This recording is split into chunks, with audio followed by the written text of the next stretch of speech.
berkati kuliah kita pada petang ini. Marilah sama-sama kita membacakan umum kitab yang akan dipimpin oleh Al-Fadhil Ustaz untuk kita hadiahkan kepada baginda Rasulullah sallallahu alaihi wasallam, ahli keluarga baginda, para sahabat, para sholihin, para syuhada, alim ulama, guru-guru kita, ahli keluarga kita serta muslimin dan muslimat sama ada yang masih hidup ataupun yang telah kembali ke rahmatullah. Siril Fatihah. أعوذ بالله من الشيطان الرجيم بسم الله الرحمن الرحيم الحمد لله رب العالمين الرحمن الرحيم مالك يوم الدين إياك نعبد وإياك نستعين اهدنا الصراط المستقيم صراط الذين أنعمت عليهم غير المغضوب عليهم ولا الضالين آمين. Amin ya Rabbal Alamin. Semoga dengan istiqamahnya kita duduk dalam halaqah ilmu ini, Allah kurniakan kefahaman, Allah kurniakan keberkatan. Tanpa membuang masa lagi, saya dengan penuh ta'zim menyerahkan kepada Al-Fadhil Ustaz. Tafadhal mashkura. Terima kasih pengerusi majlis. Assalamualaikum warahmatullahi taala wabarakatuh. Alhamdulillahi nahmaduhu wa nasta'inuhu wa nastaghfiruh wa nu'minu bihi wa natawakkalu alaih wa na'udzu billahi min syururi anfusina wa min sayyiati a'malina man yahdihillahu fala mudilla lahu wa man yudlil fala hadiya lahu ashhadu an la ilaha illallah wahdahu la syarika lahu wa ashhadu anna muhammadan abduhu wa rasuluh. Allahumma salli wa sallim wa barik ala sayyidina Muhammad wa ala alihi wa sahbihi ajma'in. Subhanaka la ilma lana illa ma 'allamtana innaka antal alimul hakim. ونوينا التعلم والتعليم والتذكر والتذكير والنفع والانتفاع والإفادة والاستفادة والحث على التمسك بكتاب الله العزيز وسنة رسوله والدعاء إلى الهدى والدلالة على الخير ابتغاء وجه الله ورضائه وقربه وثوابه سبحانه. اللهم صل على سيدنا محمد وعلى آله وصحبه وبارك وسلم. اللهم ألهمنا علما نفقه به أوامرك ونواهيك وارزقنا فهما نعرف به كيف نناجيك يا أرحم الراحمين. اللهم إنا نسألك فهم النبيين وحفظ المرسلين وإلهام الملائكة المقربين. اللهم أغننا بالعلم وزينا بالحلم وأكرمنا بالتقوى وجملنا بالعافية. اللهم إنا نستودعك ما قرأناه أو نقرأه في هذا المجلس وما قبله وما بعده فاحفظه علينا حتى ترده إلينا وقت احتياجنا إليه. اللهم أكرمنا بنور الفهم وأخرجنا من ظلمات الوهم وافتح لنا أبواب رحمتك وانشر علينا حكمتك يا أرحم الراحمين. رب اشرح لي صدري ويسر لي أمري واحلل عقدة من لساني يفقه قولي. أما بعد.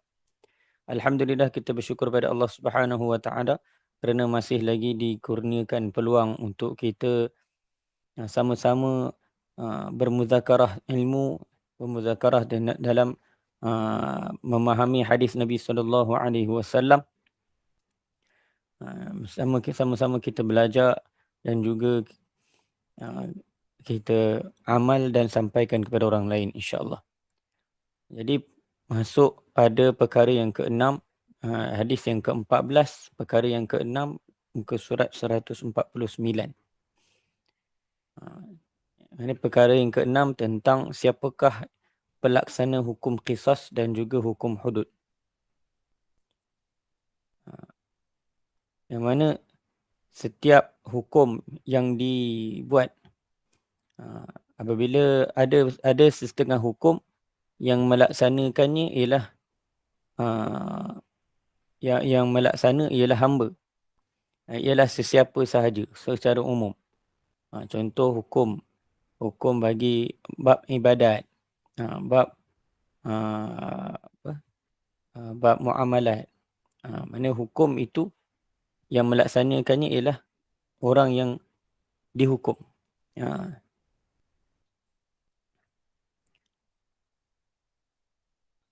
Tapi dalam bab jinayah, dalam bab qisas dan juga hukum hudud, siapakah orang yang melaksanakan hukum?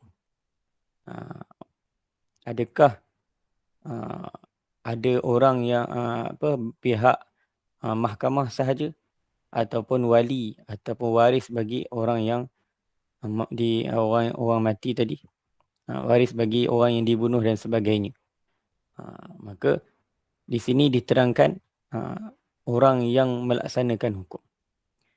Apabila disabitkan sesuatu kesalahan yang perlu dikenakan hukuman qisas ataupun perlu dikenakan hukuman hudud, maka yang dalam bab qisas yang melaksanakan hukum qisas ialah wali kepada orang yang terbunuh berdasarkan kepada perintah pemerintah. Berdasarkan kepada perintah pemerintah.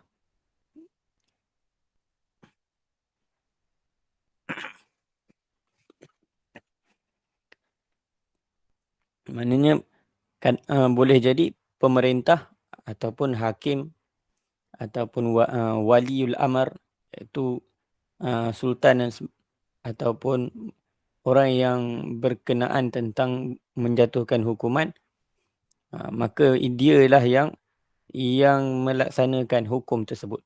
Boleh jadi hukuman itu diserahkan kepada wali untuk dilaksanakan hukum. Kadang-kadang pemerintah sebab apa, untuk dapatkan keadilan itu, maka waris bagi orang yang mati tadi, dia diberi kuasa untuk menjatuhkan, untuk melaksanakan hukuman atas dasar keadilan. Dan kadang-kadang pemerintah boleh lantik siapa sahaja selain daripada wali untuk melaksanakan hukuman. Begitu juga orang yang murtad dan juga penzina yang muhsan.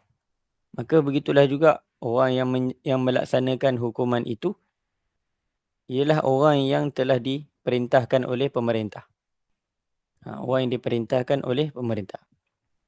Maknanya dia bukan, bila kata hukuman qisas, dia dikenakan hukuman qisas, maka wali terus tanpa arahan daripada pemerintah, dia terus kata dia ni bunuh orang, kita bunuh dia terus. Tak.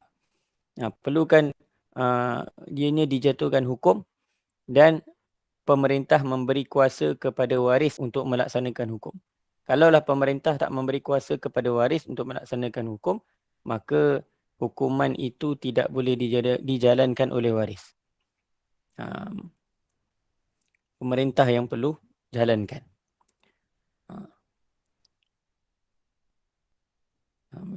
Mana orang, begitu juga dia kata orang yang murtad.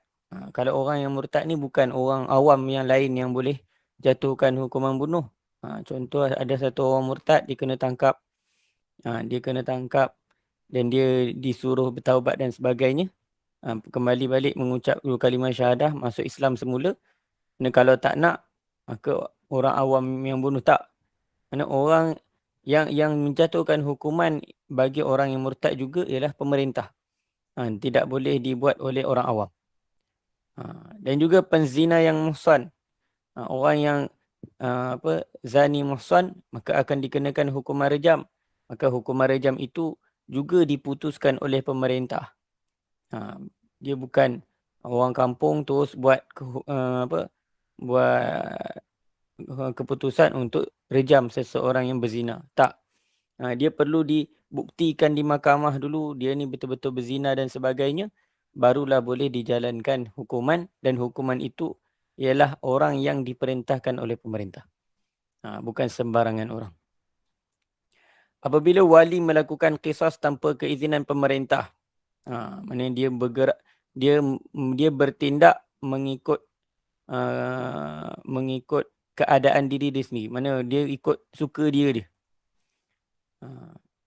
Contoh, ada kalau dekat Malaysia benda ni tak berlaku lah. Tapi kalau dekat Pakistan, India, Pakistan, biasanya dia akan berlaku macam tu. Maknanya apabila satu orang tadi dia bunuh, dia terus bawa dia punya senapang pergi cari orang yang bunuh tu, dia tu bunuh balik. Tak. Itu satu benda yang tak betul. Jadi apabila wali yang melakukan kisas tanpa keizinan pemerintah, atau seseorang membunuh orang yang murtad, Contoh ada orang murtad, dia terus bunuh tanpa keizinan pemerintah. Ataupun orang yang zani muhsan, penzina yang muhsan, ada orang yang bunuh tanpa arahan daripada pemerintah, maka mereka ini orang yang melaksanakan hukuman tanpa izin pemerintah itu akan dikenakan hukuman ta'zir. Akan ditakzir lah, kena hukuman. Dia akan juga dikira bersalah. Kerana apa? Melampaui batas dengan mengambil alih kuasa pemerintah. Ini yang melaksanakan hukum qisas dan melaksanakan hukum hudud hanyalah pemerintah sahaja. Itu adalah kuasa pemerintah. Kita tidak ada hak, tidak ada kuasa untuk mengambil alih kuasa pemerintah tanpa izin.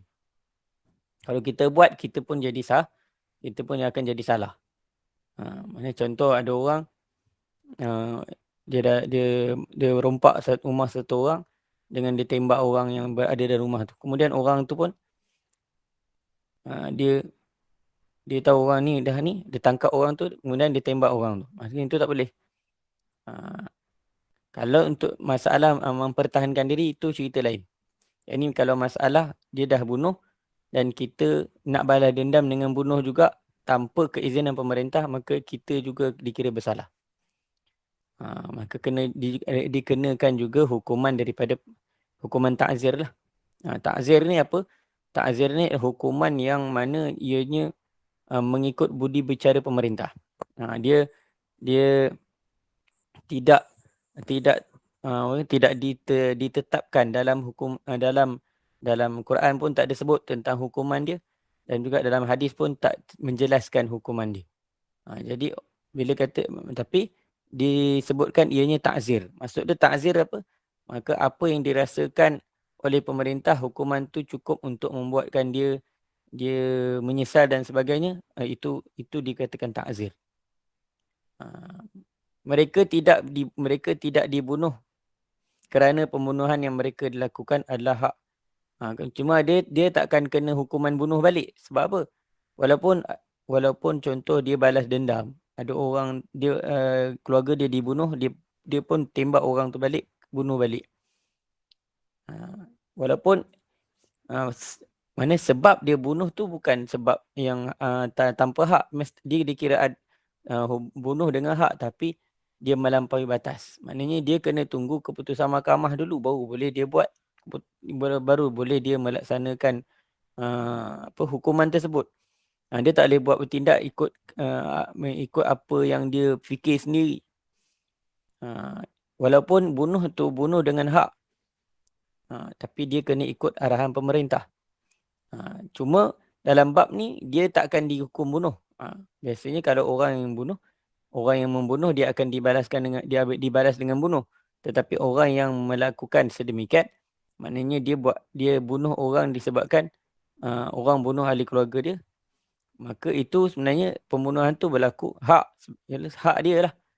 Cuma dia melampaui batas, maknanya dengan mengambil alih kuasa pemerintah. Jadi sepatutnya dia tak bertindak begitu. Dia kena rujuk dulu mahkamah dan buat report dan sebagainya.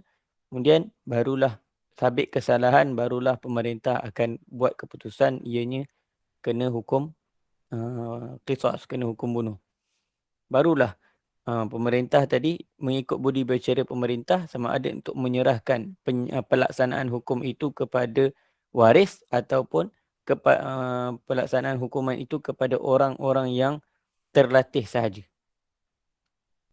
Mereka itu tidak dibunuh. Maknanya bila mereka tak dibunuh sebab mereka bunuh itu ialah dengan hak. Cuma mereka melampaui batas dengan mengambil alih kuasa pemerintah. Dia mendahului pemerintah. Yang tu disebabkan itu dah dia dikenakan hukuman ta'zir. Itu tentang orang yang melaksanakan hukum qisas dan hudud. Okay. Ada juga beberapa hukuman yang dihukum bunuh selain daripada 3 yang telah disebutkan. Maknanya darah dia halal lah untuk dibunuh. Maknanya kalau yang disebutkan dalam ni, kepengecualian itu untuk 3 saja. 3 perkara saja orang yang mana halal darahnya. Yang orang lain semua haram kecuali yang disebutkan sahaja. Jadi ada juga ulama yang menyebutkan ada juga perkara-perkara lain yang mana hukuman dia adalah bunuh selain daripada 3. Selain daripada 3 yang telah disebutkan oleh pengarang, oleh penyusun hadis, selain daripada 3 ni ada lagi. Ada lagi hukuman seseorang itu dikenakan hukuman bunuh dengan sebab selain daripada 3 ni.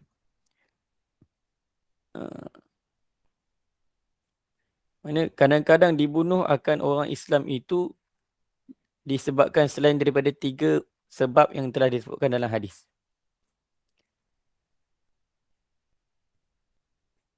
Dan kadang-kadang termasuklah perkara-perkara ini sebagai orang kata sub. Dia punya sub di bawah 3. Ini dia punya yang besar ada 3. Maka di bawah 3 ni ada beberapa masalah lah.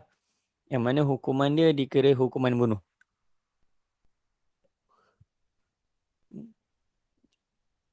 Cuma disebutkan di sini ada 6 kes yang mana dia dikenakan hukuman bunuh. Pertama, orang yang liwat. Al-liwat. Mana kes liwat. Maka hukuman dia macam mana? Yuqtalu bisababihil muslim.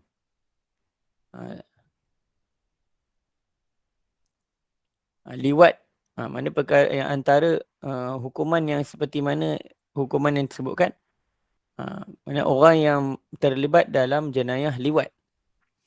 Maka hukumannya juga ialah hukuman bunuh.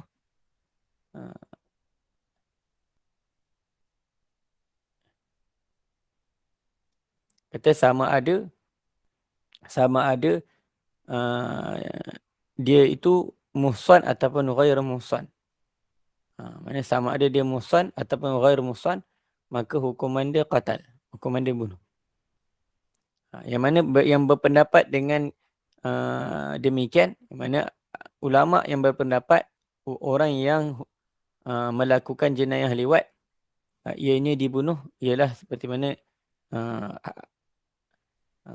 Abu Bakar, Abdullah bin Zubair. Sayyidina Abu Bakar pun berpendapat sedemikian. Abdullah bin Zubair, Ibnu Abbas radhiyallahu anhuma, Jabir, Imam Zuhri, Imam Malik, Ishaq bin Rahawai, Imam Ahmad dan Imam Syafi'i.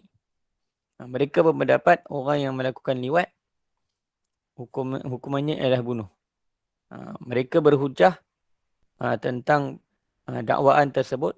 Mana kalau kata liwat itu hukumnya bunuh, ialah daripada riwayat Ibn Abbas radhiyallahu anhuma qala Rasulullah sallallahu alaihi wasallam, man wajadtumuhu ya'malu amala qaumi lutin faqtulul fa'il wal maf'ul bihi. Iaitu diriwayatkan daripada Sayyidina Ibn Abbas radhiyallahu anhuma. Beliau berkata, Rasulullah sallallahu alaihi wasallam telah bersabda, man wajadtumuhu, sesiapa yang kamu semua mendapatinya.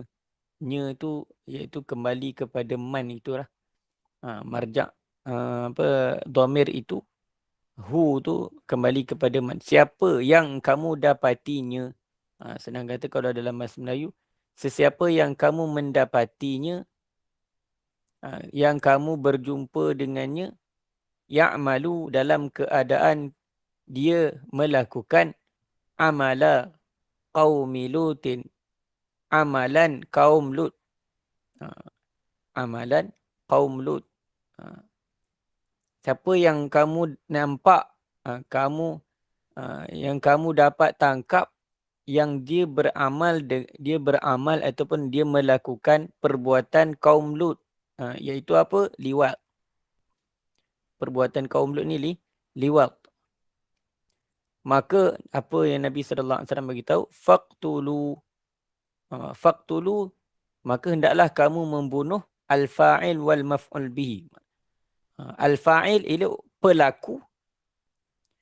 Pelaku wal maf'ul labihi, dan juga orang yang dijadi orang yang dilakukan dengannya. Maknanya bila kata fa'il ni bagi isim fa'il yang memberi makna pelaku lah, fa'il. Maknanya Nabi SAW bunuh kata pelaku dan juga orang yang menjadi orang yang dikatakan kata maf'ul bih. Maf'ul bihi ni dia apa dalam bahasa Melayu kita nak cakap? Kalau dalam bahasa Arab dipanggil panggil maf'ul bih. Maknanya senang kata dia adalah apa lah?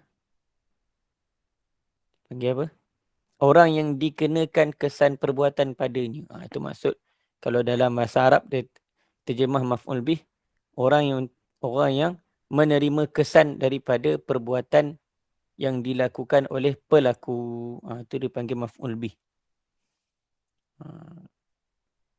Kalau tak faham nanti boleh tanyalah. Mana maf'ul bih. Kata fa'il maf'ul bih. Orang yang membuat, orang yang dibuat, orang yang dijadikan. Kalau kata nak kata mangsa, kalau mangsa ni biasanya dia bukan sukarela. Maknanya nak bagi tahu dia adalah pelaku dan dia orang yang dilakukan padanya dengan cara sukarela. Maka Nabi perintah untuk bunuh. Mana hukuman dia hukuman bunuh.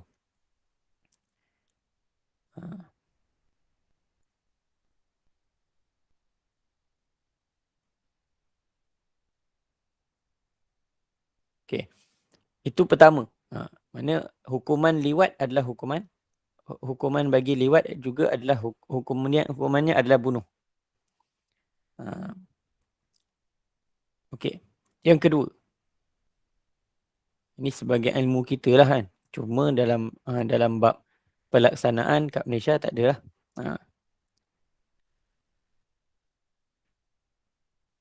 Okey. Yang kedua,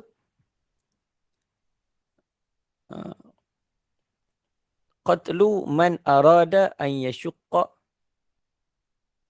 asal muslimin.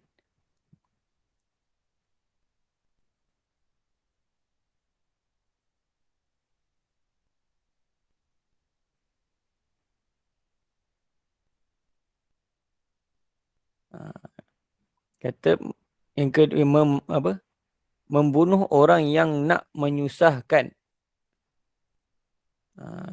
orang Islam. Asal muslim ini kata tonggak ataupun asas Islam. Tonggak lah. Asal ni maknanya daripada segi asal makna dia ialah tongkat. Asal.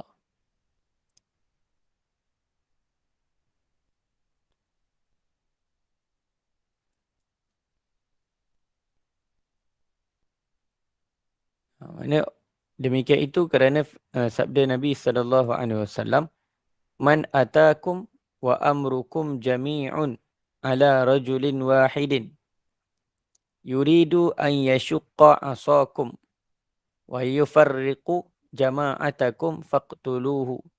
Ini orang yang nak pecah belahkan kesatuan orang Islam.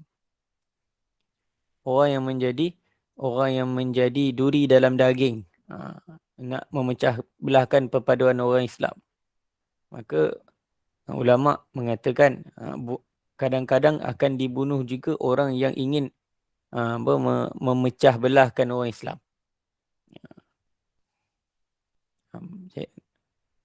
Nabi kata apa? Man atakum, siapa yang datang pada kamu. Ini siapa sahaja yang datang pada kamu.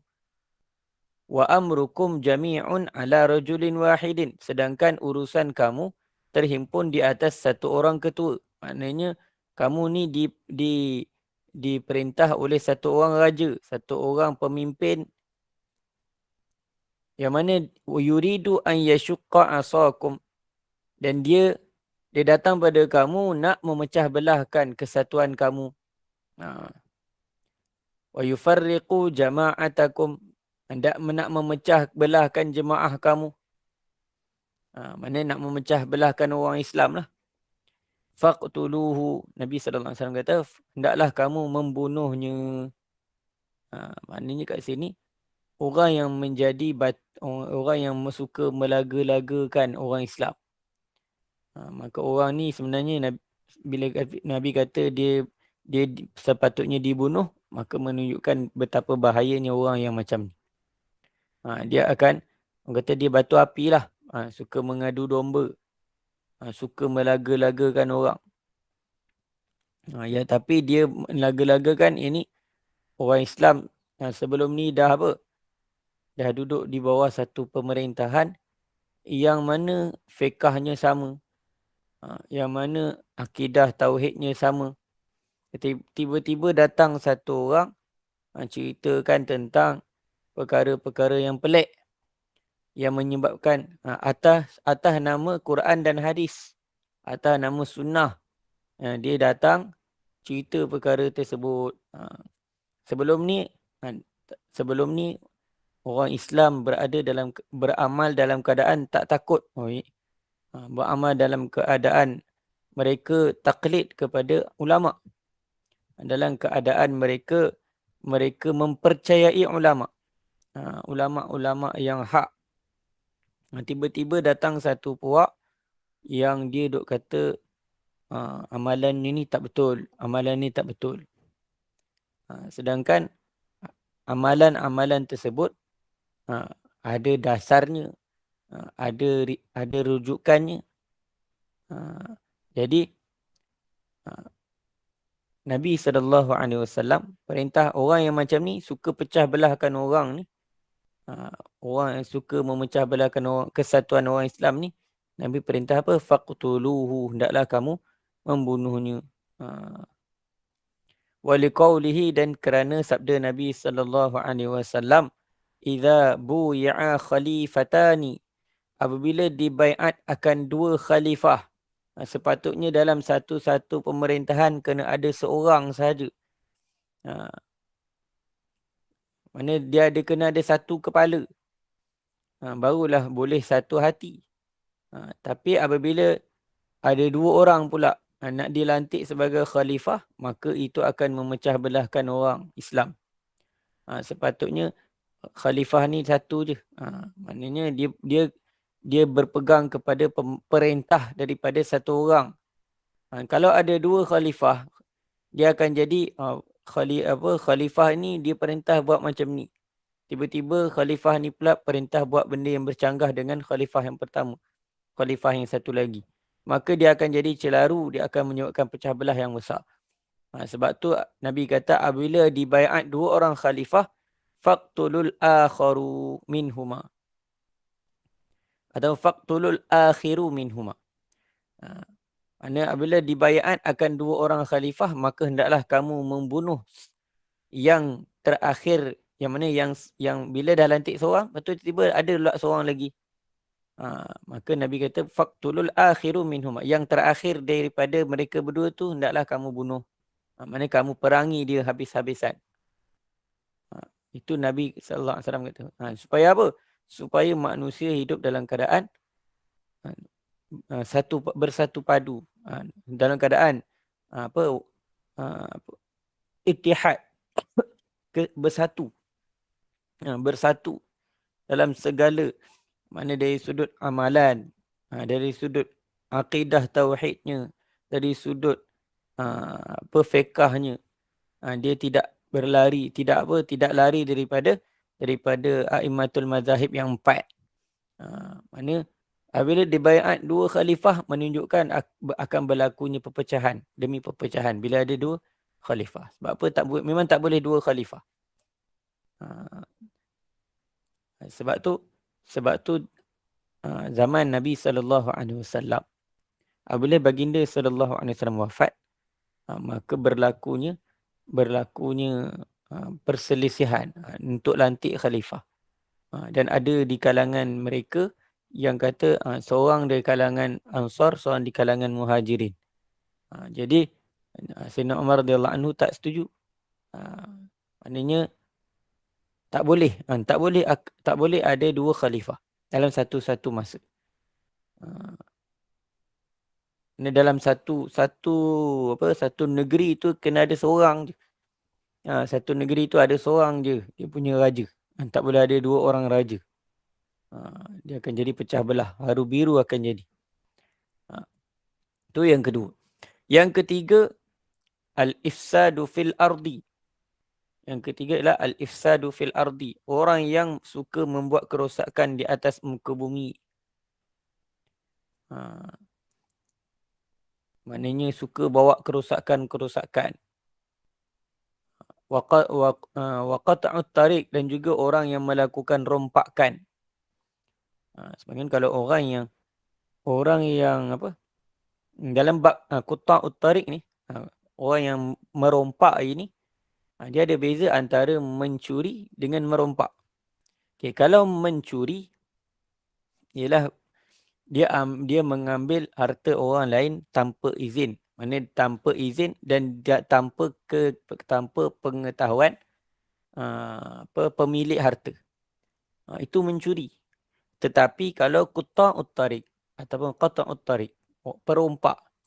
Perompak ni ialah dia mengambil harta orang lain dengan cara yang salah di hadapan pemiliknya.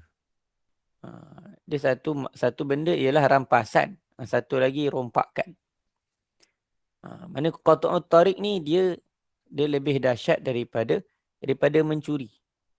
Sebab tu ada beberapa hukum tentang qata'ut tariq. Dan qata'ut tariq ni dia biasanya kalau zaman dulu dia akan tahan orang yang lalu di sesuatu laluan. Maknanya bila dia lalu satu tempat, ada orang dikatakan ni saya jaga kawasan ni, nak masuk kena bayar wang perlindungan. Itu dipanggil qata'ut tariq. Dia tahan orang untuk apa? Untuk dia ambil semua harta orang tersebut dan kadang-kadang dia bunuh orang. Maka kalau dalam bab qata'ut tariq ini, kalaulah dia dia ada beberapa hukum lah. Okay. Yang pertama, kalaulah dia hanya menakut-nakutkan sahaja. Dia tak ambil harta, dia tahan orang untuk takutkan. Dia tak ambil harta lagi dan juga dia tidak membunuh. Maka dia akan dikenakan ta'zir. Maka dia akan ditangkap, akan dikenakan ta'zir oleh pemerintah. Contohlah satu tempat yang mana ada orang jaga parking dan dia ni memang dia ulat parking. Haram lah. Maknanya dia tak berdaftar pun. Dia bukan syarikat-syarikat yang mengendalikan parking. Tapi dia ni memang dia duduk situ, dia rasa dia dah lama kat situ. Tiba-tiba dia buka kawasan tu bersih-bersih kat situ, orang nak parking kena bayar kat dia. Tak bayar, dia rosakkan kereta. Ataupun kalau tak bayar tak boleh parking kat situ. Maknanya dia jaga kawasan tu tapi dia pun tanah yang tempat parking tu bukan milik dia dan dia tidak ada kontrak pun dengan mana-mana kata badan pemerintah. Maka itu juga antara qata'ut tariq. Jadi qata'ut tariq ni kalau itu yang pertama. Yang kedua ialah dia mengambil harta sahaja. Maka bila dia mengambil harta, dia akan dalam keadaan dia mengambil harta tu depan-depan. Dia kalau mencuri, dia potong dia satu je. Kalau kata mencuri kali pertama, potong belah kanan. Potong tangan kiri. Lepas tu curi kali kedua, potong kaki kanan. Curi kali ketiga, potong tangan kanan. Curi kali keempat, potong kaki kiri. Tapi kalau orang yang merompak, dia punya hukuman lagi berat. Mana kalau dia ambil harta tanpa dia bunuh, maka dia akan dikenakan hukuman potong. Dia akan dipotong tangan dan kakinya secara bersilang. Maknanya kali pertama dia kalau dikena tangkap, dia akan dikenakan potong tangan kiri dengan tangan kanan. Kalau buat kali kedua, potong tangan kanan dengan kaki kiri.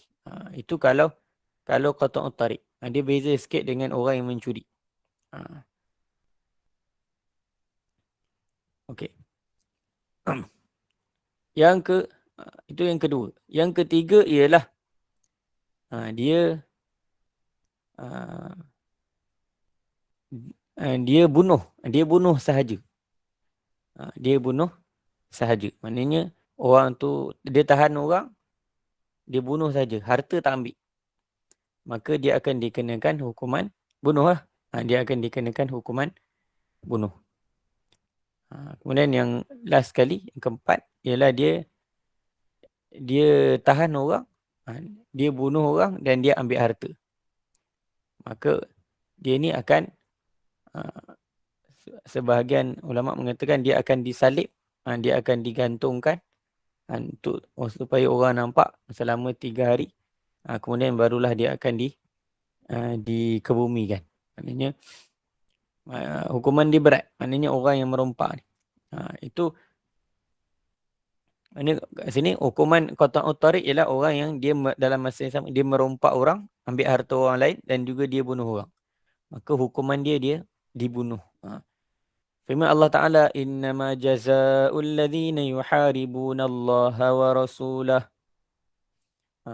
wa yas'auna fil ardi fasadan an yuqattalu aw yusallabu aw tuqatta'a aydihim wa arjulihim min khilaf aw yunfaw minal ard wa dzalika lahum khizyun fid dunya wa lahum fil akhirati 'adzabun 'azim. Dalil dia orang yang melakukan kerosakan di atas muka bumi ini dikenakan hukuman bunuh juga, seperti mana firman Allah Ta'ala, hanya sahaja balasan bagi orang-orang yang memerangi Allah dan Rasulnya. Satu. Yang kedua, orang yang melakukan kerosakan di atas muka bumi, yang melampaui batas dengan melakukan kerosakan di atas muka bumi. Maka apakah dia punya hukumannya? An yuqattalu, bahawa dia akan dibunuh. Yang ni kalau dia bunuh saja. Au yusallabu, ataupun dia disalib. Disalib apabila dia bunuh dan juga dia bunuh dan juga dia ambil harta. Au tuqatta'a aydihim wa arjulahum min khilafin. Wa arjuluhum min khilafin. Maknanya ataupun dipotong tangan mereka dan juga kaki mereka secara bersilang. Yang ni balasan bagi orang yang dia tak bunuh tapi dia ambil harta. Au yunfau minal ard, ataupun dia dinafikan, maksud ataupun dibuang daripada negeri. Maknanya dia buang negeri. Itu di antara takzirnya lah. Maka ini bagi hukuman orang yang dia menakut-nakutkan orang di jalanan. Wa dzalika lahum khizyun fid dunya, dan demikian itu bagi mereka adalah khizyun, kehinaan untuk mereka di dunia, walahum fil akhirah, dan mereka itu di akhirat nanti akan beroleh azab yang besar. Itu tentang 3 perkara. Mana ulama ada mensyarahkan ayat ini dalam syarahan yang sangat-sangat panjang. Akan tetapi apabila dibunuh, apabila membunuh oleh qata'ut tariq, maka wajiblah membunuh mereka kesemuanya. Maknanya kalau ramai yang membunuh satu orang, maka semua tu wajib kena bunuh. Mana dikenakan hukuman bunuh. Okey. Yang keempat daripada itu dah sudah.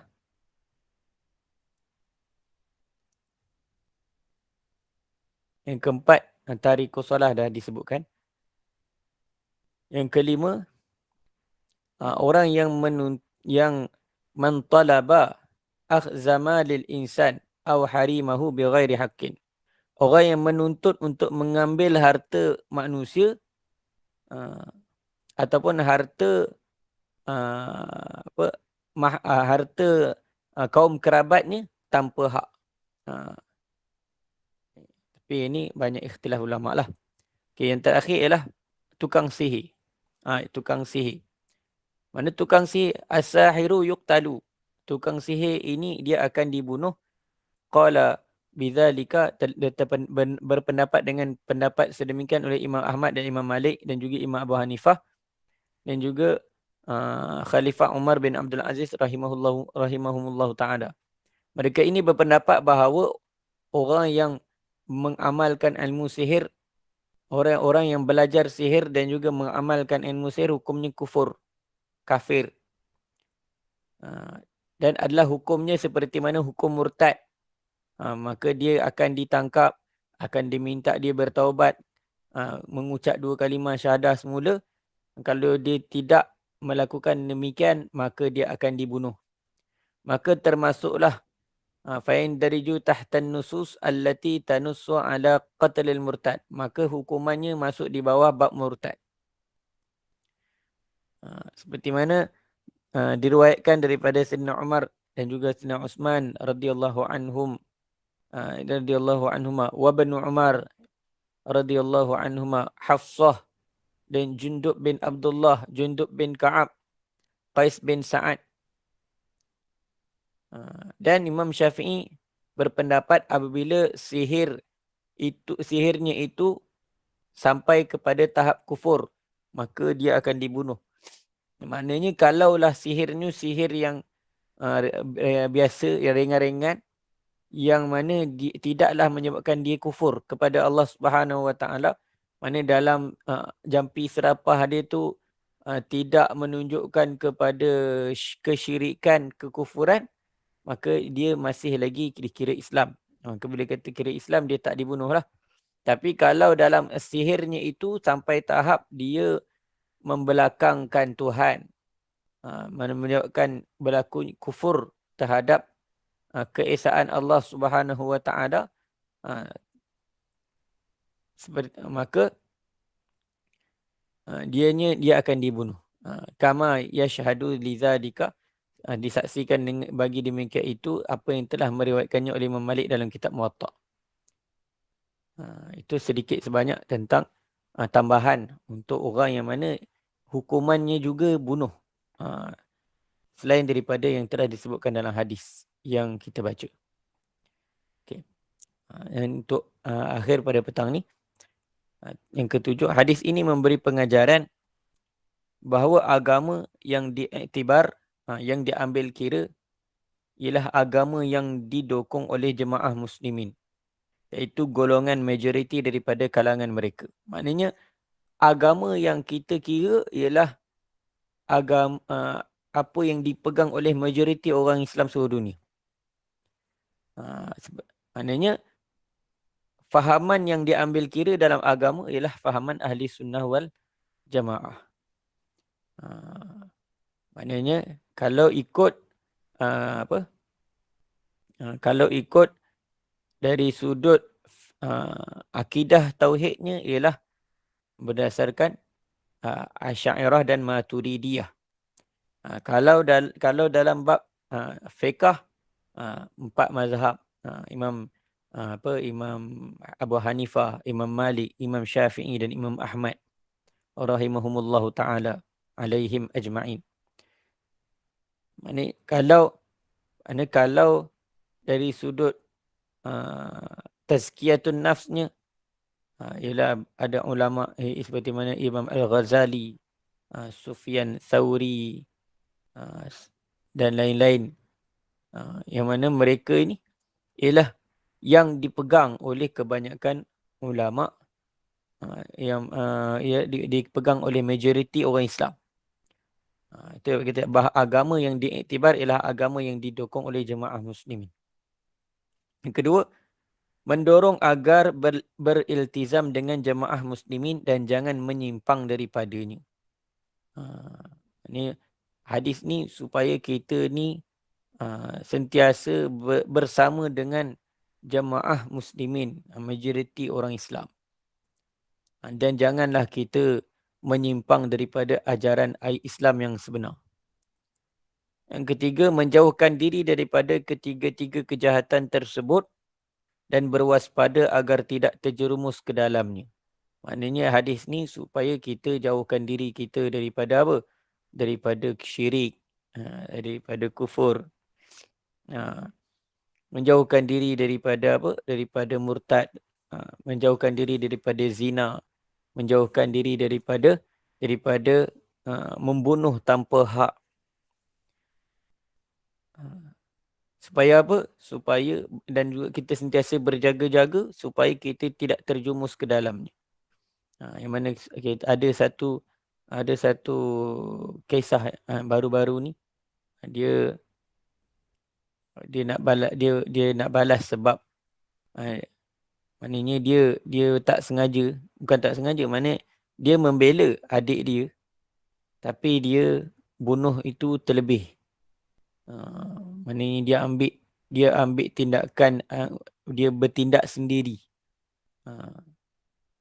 Maknanya kalau kata dia nak membela diri sekali cukup, tapi dia dah tikam banyak kali. Jadi dia jadi salah lah. Maknanya sebab tu benda-benda macam ni kita kena berwaspada. Jangan kita bertindak mengikut nafsu kita sendiri. Kadang-kadang kita geram ada orang mau macam ni. Tapi kita jangan terikut nafsu kita. Kalau kita ikut nafsu, ikut hati, kata ikut rasa binasa. Ikut hati mati, ikut rasa binasa. Jadi kita kena berwaspada. Yang keempat, itu mendidik masyarakat agar takut kepada Allah dan sentiasa muraqabah. Maksudnya setiap diri kita kena usaha datangkan sifat taqwa, takut pada segala azab Allah Subhanahu Wa Taala. Dan sentiasa muraqabah, maknanya merasai segala gerak-geri kita diperhatikan oleh Allah Taala. Raqibah, dia memberi, kalau kita raqib ni kata orang yang sentiasa mengintip. Raqib, muraqib, orang yang jadi memantau. Dia kata muraqabah ialah kita merasai setiap apa yang kita buat ianya dilihat oleh Allah Ta'ala. Sentiasa Allah Ta'ala perhati. Maka bila kita merasakan demikian, akan datangnya sifat ihsan. Akan datang sifat ihsan. Maka akan terselamatlah kita daripada perbuatan-perbuatan yang buruk. Okay. Seterusnya, hukum hudud dalam Islam adalah penahan. Kata hadda. Hadda bermakna benteng. Bermakna kata tak penahan. Yang mana maksudnya ialah pencegahan dan pemeliharaan. Maksudnya bila kita dengan adanya hukum hudud ini akan menjadi benteng, akan menahan kita daripada melakukan perkara-perkara yang buruk. Bila adanya hukum hudud ni akan memelihara kita daripada melepasi, melampaui batas. Qisas tidak dilaksanakan kecuali dengan pedang menurut pendapat ulama mazhab Hanafi. Adapun menurut ulama Syafi'i, pembunuh itu dibunuh dengan melakukan alat yang serupa dengan apa yang telah digunakannya untuk membunuh, dan wali boleh menggantikannya dengan pedang. Maknanya kalau ikut mazhab Hanafi, maknanya kesemua hukuman bunuh dilaksanakan dengan pedang. Tapi kalau dalam mazhab Syafi'i, maknanya dia berdasarkan ayat an-nafsu bin nafs, anna an-nafsa bin nafsi wal 'aina bil 'ain wal anfa bil anfa wal uzuna bil uzun. Maknanya daripada situ menunjukkan apa? Menunjukkan walaupun tak disebutkan, maknanya disebutkan anggota. Maknanya anggota yang ni dibalas dengan anggota yang satu lagi. Maknanya ialah begitu juga kata bunuh dihukum dengan bunuh, maka oleh kerana ada dalam pengkelasan pembunuhan tadi, kata membunuh dengan sesuatu yang lazimnya membunuh, Maka menunjukkan apa? Menunjukkan untuk membalas, untuk menjalankan kisos, perlu menggunakan alat yang sama yang digunakan oleh pembunuh. Maksudnya jenis yang sama yang digunakan oleh pembunuh untuk membunuh. Tapi itu dalam mazhab Syafi'i. Dalam mazhab Hanafi, pedang je. Tapi boleh juga dalam wali untuk menggantikan selain dari walaupun digunakan benda yang lain untuk membunuh, tapi wali boleh gantikan dengan pedang. Okay. Wallahu ta'ala a'lam. Sekadar itu untuk petang ini. Mudah-mudahan apa yang baik dapat kita ambil pengajaran, yang kurang menjadi supaya kita perbetulkan, dan semoga kita dapat amal dan kita ambil pengajaran dan dapat kita sampaikan kepada orang lain, insya-Allah. Ustaz nak buka soalan ke? Satu dua boleh kot. Silakan jemaah kalau ada soalan. 1, 2, dah 3 Ustaz. Silakan kalau ada yang nak bertanya kemusykilan ke apa ke, silakan.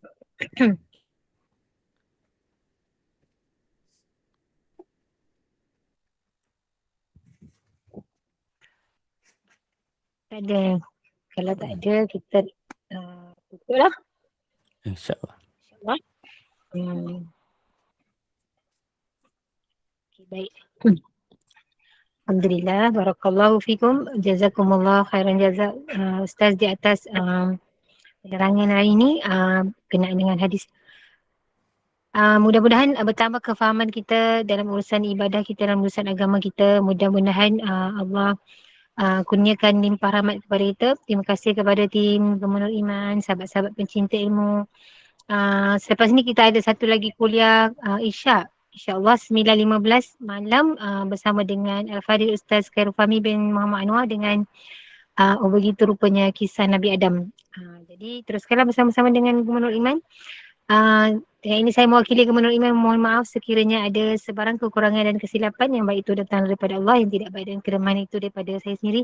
Kita tangguh kuliah kita. Sebagai menutup majlis, mohon sekali lagi Fadil Ustaz untuk bacakan tasbih kafarah dan surat As. Saya sudahi dengan wabillahi taufiq wa hidayah. Wassalamualaikum warahmatullahi wabarakatuh. Subhanakallahumma bihamdika asyhadu an la ilaha illa anta astaghfiruka wa atubu ilaik. Bismillahirrahmanirrahim. Wal 'asri innal insana lafi khusr illa alladhina amanu wa 'amilus salihat wa tawasaw bil haqqi wa tawasaw bis sabr. Assalamualaikum warahmatullahi wabarakatuh. Waalaikumsalam. Waalaikumsalam warahmatullahi wabarakatuh. Terima kasih Ustaz. Assalamualaikum semua. Assalamualaikum. Terima kasih Ustaz. Assalamualaikum semua. Ustaz. Assalamualaikum.